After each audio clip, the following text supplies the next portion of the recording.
마태복음 10장 1절과 2절 두 절을 같이 읽겠습니다.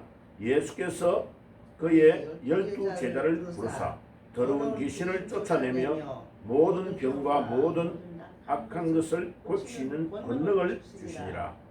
12사도의 이름은 이러하니 베드로라 하는 시몬을 비롯하여 그의 형제 안드레와 세베대의 아들 야고보와 그의 형제 요한이라. 아멘. 자, 우리 예수님의 제자에 대해서 며칠 동안 생각을 할 건데, 어제 말씀을 드린 대로 예수님의 제자, 예수님은 이 땅 위에서 3년 6개월 정도 사역을 하셨는데, 그 사역의 가장 핵심은 12명의 제자를 길러내신 것이다. 근데 그 중에 12명 중에 한 명이 예수님을 배신했어요. 그죠? 가룟 유다죠. 예. 뭐 유다도 또 다른 유다가 있기 때문에 가롯 유다라고 하는 것은 이 가롯이라는 이게 지명입니다. 이 스카이로트라는 지명의 출신 유다다 이런 뜻이죠. 그러니까 예수님이 금고를 맡기고 재정을 맡겼을 정도니까 머리도 아주 똑똑하고 계산도 잘하고 합리적인 사고를 가지고 있다는 뜻이죠. 그런데 돈의 눈이 멀어가지고 가장 존귀하신 예수를 은30에 팔아넘기는, 그 당시에 은30은 종의 가격입니다. 사람으로서 제일 존귀한 예수를 가장 싼 가격으로 팔아버리는 사람이 가룟 유다입니다. 다음에 이제 가룟 유다에 대해서 우리가 말씀을 나눌 때 할 거고, 오늘은 베드로에 대해서 우리가 생각을 할 겁니다. 이 베드로는 예수님의 제자 중에서 보면 가장 연장자고 수제자입니다. 원래의 이름은 요한의 아들 시몬이다. 이렇게 마태복음 16장 17절은 말하고 있고, 셰베대가 고향입니다. 베세다. 갈릴리 있는 쪽에 보면 베세다라는 시골이 있습니다. 거기에 출신입니다. 어부였고, 요한복음 1장 44절에 보면 어부로서 활동을 하고 있었고, 성경에 자기 결혼해가지고 아내와 장모와 함께 살고 있는 것을 마가복음 1장에 기록해 놓고 있습니다. 예수님의 제자 중에서 안드레가 있죠. 안드레. 이 안드레가 먼저 예수님을 만나가지고 이 예수님이 너무나 위대하시고 우리가 기다렸던 메시아다 하는 것을 동생 안드레가 먼저 탁 알았어요. 그래가지고 이제 형한테 내가 메시아를 만났고 이 예수님을 네가 한번 형이 한번 만나봐라. 그래가 예수님께 동생이 안드레가 형을 인도를 했어요. 참 동생 한 명을 잘 둔 것 때문에 인생이 완전히 바뀌었죠. 그죠? 예. 그래가지고 예수님께 인도되었는데 이 베드로가 예수님의 제자가 된 것입니다. 그리고 원래의 이름의 뜻은 시므온이라고 하죠. 시므온이라고 하는데 이 시므온이라는 이름의 유대인들이 굉장히 많습니다. 예. 전에도 이야기했던 것처럼 유대인들은 성이 따로 없습니다. 예. 우리처럼 이씨, 박씨, 김씨 이런 성을 따로 쓰지를 않습니다. 앞에 이름만 씁니다. 예. 그래서 원래는 시므온인데 시므온의 이름의 뜻은 응답하셨다. 하나님이 기도했는데 응답한다 이럴 때 응답하셨다라는 뜻입니다. 그래서 나중에 이제 이 시므온이라는 이름에 또 다른 할아버지가 또 나타납니다. 예수님을 평생 동안 성전에서 예수님을 만나지 않으면 나는 죽을 수 없어. 이래가지고 평생 동안 하나님의 성전에서 기도하고 기다리고 있었던 할아버지 시므온이라는, 안나와 시므온이라는 사람이 예루살렘 성전에 기다리고 있다가 아기 예수가 태어나서 성전에 올라오는 걸 보고 너무 반가워했던 사람 있죠. 그 할아버지가 시므온입니다. 근데 그 사람하고 이 베드로하고는 다른 사람이죠. 자, 그래서 그와 같이 이제 같은 이름을 가지고 있는 동명이인이 성경에 많이 나타납니다. 자, 이제 그래서 구분을 잘해야 되죠. 시므온, 원래 이름은 시므온인데 예수님의 제자가 되기 전에는 이 시므온 헬라식, 이 헬라 그리스가 이스라엘을 점령해가지고 오랫동안 있었기 때문에 그리스식의 이름을 많이 썼습니다. 그러다가 로마가 이스라엘을 또 점령할 때에 로마어를 썼다가 이렇게 이제 유대인들은 포로로 잡혀가서 또 바벨론에서 생활할 때는 아람어를 썼다가 그리스를 쓰는 사람도 있고 라틴어, 로마 언어를 쓰는 사람도 있고 그 다음에 아람어를 쓰는 사람도 있고 이렇게 나라가 계속 다른 나라에 점령을 당하니까 언어가 바뀌는 상황이에요. 그리고 예수님 당시의 사람들은 바벨론에서 포로로 잡혀가지고 갔다가 돌아온 어른들이 많았기 때문에 아람어를 쓰는 것이 그들의 공용어였습니다. 사실은. 그래서 예수님도 공용어인 아람어를 사용하고 베드로도 그랬습니다. 그래서 사도행전에 보면 베드로가 모든 사람들 앞에서 막 설교를 할 때에 히브리 방언으로 말하더라 라는 성경이 나오죠. 그 단어가 아람어를 말합니다. 아람어. 그래서 뭐 아람어의 흔적이 이제 성경의 메시아, 뭐 소녀야 내가 네게 말하면 일어나라 달리다구 이런 단어가 다 아람어입니다죠. 자, 그래서 헬라식 그리스식의 이름이 시므온이고 원래 본명입니다죠. 예, 그거를 좀 줄여가지고 시몬, 예수님의 제자가 되고 나서 불렀던 이름이 시몬. 마태복음 16장에 보면 시몬아, 바요나 시몬아 내가 복이 있도다 이럴 때에 시몬이라는 단어를 사용합니다. 그리고 이제 아람어로는 게바라 그러고 게바. 그 다음에 헬라식으로 페트로스라는 단어를 사용하는데 그게 반석이라는 이름의 뜻이요. 반석. 베드로야 너는 시몬아 바요나 시몬아 내가 복이 있도다.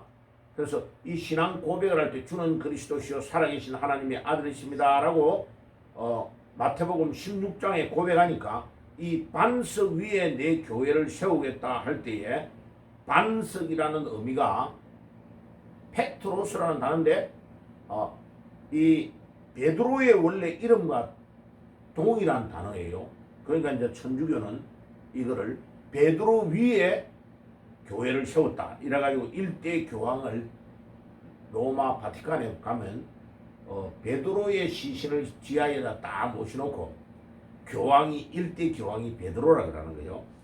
그러니까 마태복음 16장 17절에 이 페트로스라는 단어는 베드로를 보고 하는 말이 아닙니다. 반석, 진짜 믿음을 고백한 16장 16절의 고백을 반석이라고 보는 거예요. 그러니까 천주교는 이 구절을 완전히 왜곡되게 해석하고 있는 겁니다. 그러니까 아마 베드로가 천국 가면 천주교 사람들을 엄청나게 혼낼 겁니다. 어디에 예수님이 내 위에 교회를 세운다고 그랬냐? 어떻게 사람 위에 교회를 세운다는 말이 되냐? 그래가지고 이놈들이 얼마나 웃기냐면 저 로마 교황청의 꼭대기 제일 위에 십자가를 안 달아놨고 뭐 달아놨어요? 꽃기호를 달아놨습니다. 꽃기호. 그래 나중에 예수님을 배신해가지고 여자 종이 막 네가 예수님하고 한패다 이러니까 예수님을 부인했잖아요. 3번을 부인하고 회개하여 울었다 이래가지고 꽃기호 소리를 듣고 회개하고 울었다 이래가지고 닭 모양을 제일 위에다 달아놨습니다. 그게 얼마나 웃겨요. 천주교가요. 그래놓고 또 닭 모양을 달아놓고 회개를 하느냐? 천주교는 또 회개도 안 해요. 그러니까 이게 우리가 가지고 있는 이 성경을 정확하게 원래의 문맥에 맞게 이해하고 해석하는 것이 신앙생활의 전부답니다. 그러니까 이 성경을 가지고 이단이 나오고 박태선이, 문선명이, 예, 통일교, 또는 지금 안양에 있는 이만희 신천지, 정명석이라는 우리나라에서 특별히 이단이 많이 나왔다. 성경을 가지고 장난을 치는 거죠. 그런데 거기에 또 어리석은 교인들이 거기 따라가요. 예. 그래 이만희 같은 그런 사람한테 뭔가 마음을 다 바쳐가지고 10만 명, 20만 명이 그거 끌려가 있다니. 그러니까 하나님의 말씀을 잘 배워야 되고 말씀의 원래의 뜻을 깨달는 것이 엄청나게 중요합니다.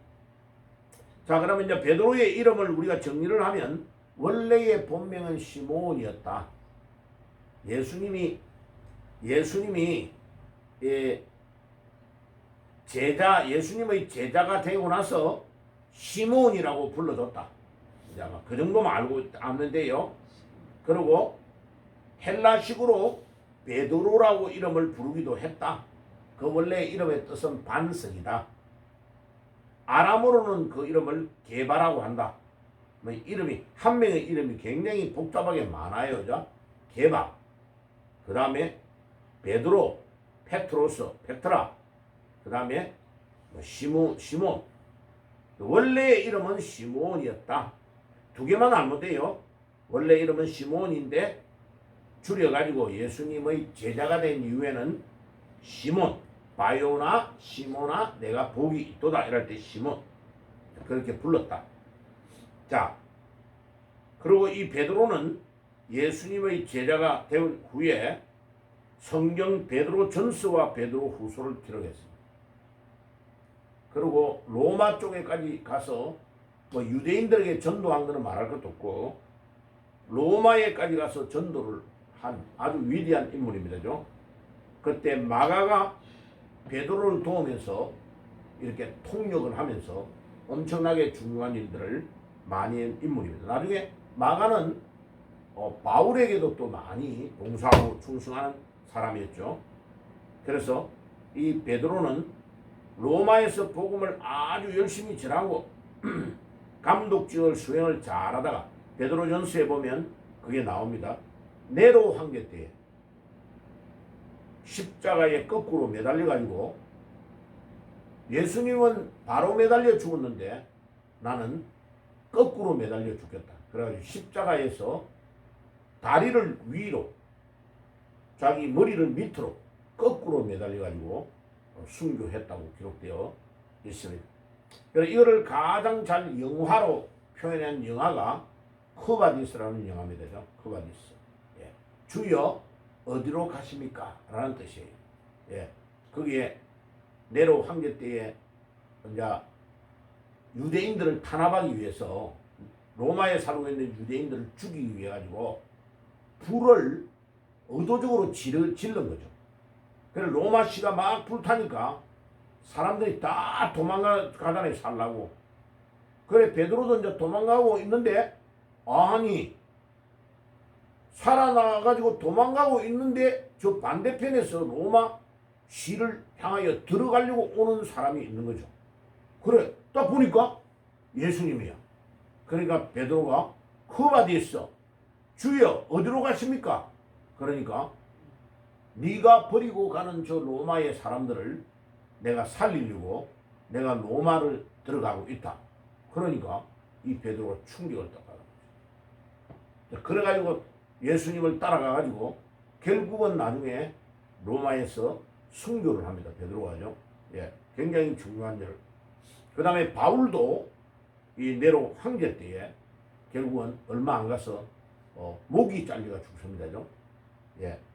그래서 제가 이제 뭐 몇 년이나 한번 이 바울이 목회했던 또 순교했던 곳에 교회가 있습니다.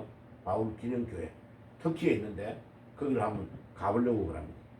자, 오늘 말씀을 우리가 정리할 때에 이 베드로가 그냥 업으로 가만히 있었으면 뭐 편안하게 살다가 죽었을 거예요. 그런데 예수님의 제자가 돼가지고 제자 중에서도 수제자가 되어 결국은 예수님을 위해서 순교하고 네로 황제 때 거꾸로 십자가에 매달려 순교합니다. 자, 그런데 이 베드로의 생애가 너무나 위대한 생애입니다. 그리고 영원히 우리가 기록하여 읽는 성경인 베드로전서와 베드로후서를 기록했다. 자, 그래서 뭐 오래 살고 어떻게 죽었느냐 그게 중요한 게 아니고 영원한 천국에 그것도 예수님을 위하여 순교한 위대한 사도로 이 베드로가 남았다. 그래서 우리는 잘 살고 편안하게 사는 것도 중요하지만요 마지막에 멋지게 주님을 위하여 죽어야 됩니다. 잘 죽는 것이 더 중요합니다. 그래서 주님, 나도 베드로와 같이 복음을 위해 살다가 예수님 위해서 죽게 해 주시옵소서. 기도하는 새벽이 되시기를 주의 이름으로 축복합니다. 기도하겠습니다. 주님 감사합니다. 오늘도 이 아침에 제자 베드로에 대해서 우리가 말씀을 나누었습니다. 주님, 베드로처럼 주의 나라와 복음 위에 살다가 멋있게 우리 주님이 우리를 부르시면 저희들이 천국 갈 수 있도록 도와 주옵소서. 예수님의 이름으로 기도드리옵나이다. 아멘.